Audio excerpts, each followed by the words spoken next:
जय श्री कृष्णा। ये कार्तिक महात्म का 8वां अध्याय है। बाकी सभी अध्याय आपको हमारे चैनल की प्लेलिस्ट में मिल जाएंगे। प्लेलिस्ट का लिंक कमेंट बॉक्स में उपलब्ध है। नारद जी कहने लगे, हे राजा पृथु, जालंधर ने हमारा बड़ा आदर सत्कार किया।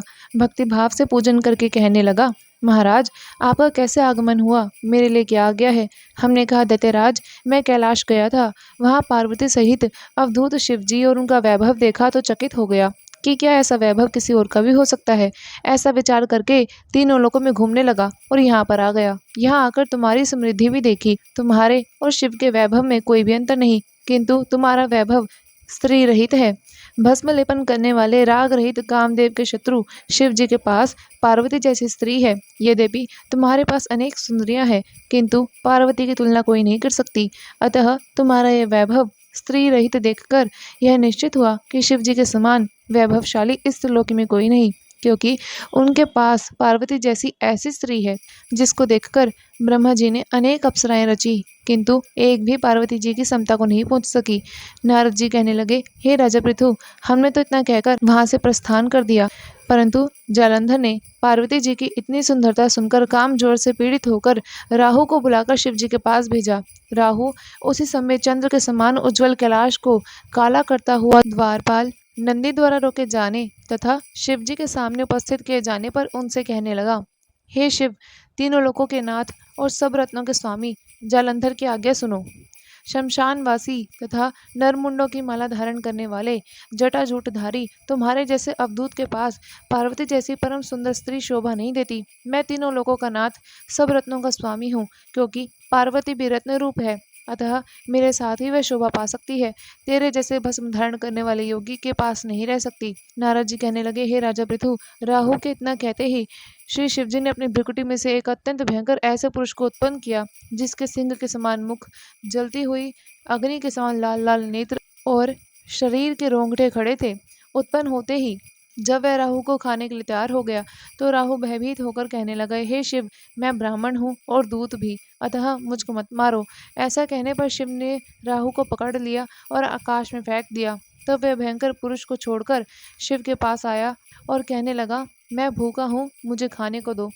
तब शिवजी कहने लगे, तुम अपने हाथ पैरों को खा लो। जब वह अपने हाथ पैरों को खाता हुआ सारे धड़ को खा गया, अब केवल मुख ही बचा था, तब शिवजी उससे प्रसन्न हो गए और कहा, आज से तुम्हारा नाम कीर्तिमुख होगा और तुम हमारे द्वारपाल होगे। पहले तुम्हारी पूजा होगी, तुम्हारी पूजा के बिना हमारी पूजा निष्फल हो जाएगी।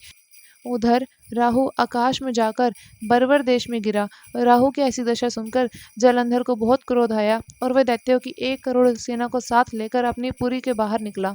बाहर निकलते ही सामने एक आंख वाले शुक्राचार्य और राहु से मिला। इनके अतिरिक्त और भी अनेक अपशकुन हुए, परंतु वह रुका नहीं। तब दैत्य सेना सारे आकाश में छा गई। जब देवताओं ने जालंधर की कैलाश पर चढ़ाई देखी तो छुपकर उन्होंने शिवजी को यह खबर दी। श्री शिवजी ने उसी समय विष्णु भगवान का स्मरण करा। स्मरण करते ही भगवान वहां पर उपस्थित हो गए। तब शिवजी ने कहा, भगवान, आपने देवताओं को पीड़ा देने वाले इस दैत्य को क्यों नहीं मारा? इतना ही नहीं, बल्कि आप उसके घर में भी विराजमान हो गए। तब विष्णु जी कहने लगे, यह आपके अंश से उत्पन्न हुआ है और लक्ष्मी जी का भाई है, इसी कारण हमने इसको नहीं मारा। यह आपके हाथ से ही मारा जाएगा। तब शिव जी बोले, यह तेजस्वी दैत्य हमसे नहीं मारा जाएगा, आप अब इनको मारने के लिए अपने अपने तेज दीजिए। तब विष्णु जी सहित सब देवताओं ने अपना अपना तेज दिया। इसके बाद शिव जी ने उस तेज को इकट्ठा करके ज्वालामाली सुदर्शन चक्र बनाया और एक वज्र बनाकर जालंधर से युद्ध को तैयार हो गए। शिव जी के भूत गणों की सेना में समस्त देवगण भी आकर सम्मिलित हो गए। उधर कैलाश के निकट जालंधर अपनी सेना को लेकर आ पहुंचा। इधर कीर्तिमुख, नंदी, सब गण और देव सेना मैदान में आ डटे। तब जालंधर और देवताओं का घोर संग्राम हुआ, जिससे सारा विश्व कंपायमान हो उठा। युद्ध में जितने भी दैत्य मरते, उनको शुक्राचार्य संजीवनी विद्या से जीवित कर देते। यह देखकर भूतादिगण भागकर शिव जी के पास गए और उनको संपूर्ण वृतांत कह सुनाया। तब शिव जी ने अपने मुख से महाभयंकर ताल जंघा, जिसका मुख पर्वत की कंदरा के समान था, एक कन्या उत्पन्न करी। वह कन्या दैत्यों को खाती हुई शुक्राचार्य को उठाकर एकदम अलोप हो गई। तब दैत्यों को शिवगण बुरी तरह से मारने लगे। शिवगणों से इस प्रकार मार खाकर दैत्य सेना भागने लगी। दैत्य सेना को इस प्रकार भागते हुए देखकर जालंधर ने सेनापति शुंभ और निशुंभ तथा कालनेमी को आगे किया। इनको देखकर दैत्यों ने अनेक प्रकार से देव सेना पर प्रहार करा, जिससे देव सेना मार खाकर भागने लगी। तब गणेश और शुंभ का घोर युद्ध हुआ। इस बार अपनी सेना को भागते देखकर जालंधर स्वयं रण क्षेत्र में आया। देवसेना की ओर से वीरभद्र अनेक प्रकार के प्रहार जालंधर पर करते रहे। तब जालंधर ने क्रोध में आकर अपना परिघ उस पर दे मारा और उसके रथ की पताका काट दी। साथ ही जालंधर ने बाण वर्षा करके देवसेना में भगदड़ मचा दी। अपनी सेना की ऐसी दशा देखकर स्वयं शिवजी बैल पर चढ़कर युद्ध के लिए आगे आए और दैत्य सेना पर बाणों से तीव्र प्रहार करे। इन प्रहारों से दैत्य सेना इस प्रकार भागने लगी जैसे कार्तिक मास के व्रत से सारे पाप भाग जाते हैं। उसी समय शिवजी ने अपने बाणों से प्रहार करके खड़ग रोमा का सिर काटकर पृथ्वी पर गिरा दिया। तब जालंधर ने महाघोर ललकार की तो शिवजी ने उसके हाथी, घोड़े और सारथी को मार गिराया।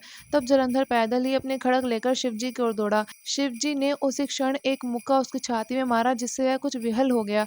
इस प्रकार दैत्य ने देखा कि शिव अजय है तो उसने गंधर्व माया रची। गंधर्व और अप्सराएं नाचने गाने लगी। शिवजी भी इस माया में फंसकर नाचने गाने लगे।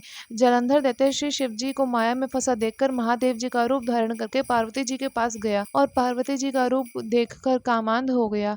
पार्वती जी महादेव जी को आया देखकर खड़ी हो गई, परंतु तत्काल ही राक्षस माया समझकर वहां से अंतर्ध्यान हो गई। तब जालंधर पुनः युद्ध भूमि में आया। उधर जालंधर के चले जाने के बाद पार्वती जी ने भगवान विष्णु का स्मरण करा। तब विष्णु भगवान वहां उपस्थित होकर पार्वती जी को आश्वासन दिया। भगवान विष्णु ने सोचा कि जालंधर ने स्वयं अपनी मृत्यु का रास्ता बता दिया। यह दुष्ट वृंदा के पतिव्रत धर्म के कारण ही मृत्यु को प्राप्त नहीं हो रहा, अतः देवताओं के कार्य तथा भक्तों की रक्षा के लिए हमको ही वृंदा के धर्म को भंग करने का घोर कर्म करना पड़ेगा। ऐसा करने पर ही इस दुष्ट की मृत्यु होगी। इतनी ही देर में शिवजी भी राक्षस की माया से मुक्त होकर जालंधर को आया देखकर उसके साथ युद्ध करने को उद्यत हो गए और उस पर अनेकानेक बाणों का प्रहार किया। 8वां अध्याय संपूर्ण। जय श्री कृष्णा।